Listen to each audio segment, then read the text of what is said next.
AITA for telling my roommate that her anorexia is not my problem. We're both 23F. It's been getting into the 90s, F where we live, so I've been turning on the AC when I get home.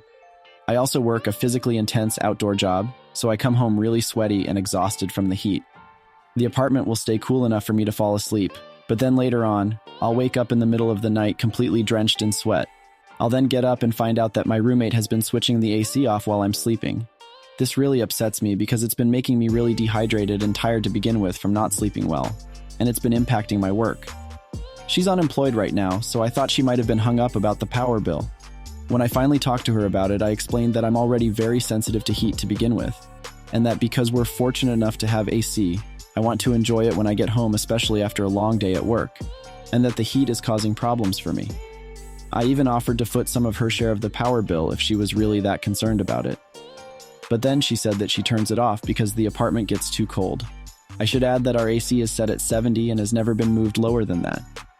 I told her that she should just use some blankets or put a sweater on if it was really bothering her, because the heat is unbearable. She then countered by saying that because she's in recovery from anorexia, she's really sensitive to cold, and that I'm not prioritizing her needs. I then responded by saying, I'm sympathetic to your situation, but that is your problem and not mine. And it is starting to have a negative impact on me, and we need to find some middle ground here, because I can't take off my skin when it gets too hot. She then got extremely upset and angry, and told me that I was being ableist and insensitive. I'm kind of bothered by this because I've also had struggles with eating disorders in the past. So am I the asshole here? Additional info from a comment I made so it doesn't get buried. I see a lot of people making the assumption that I'm completely unwilling to compromise with her, or that I'm set on having it at 70. During our talk, I offered to adjust the temperature, but she wants it completely off, not adjusted, off all the way, and that was what made me angry.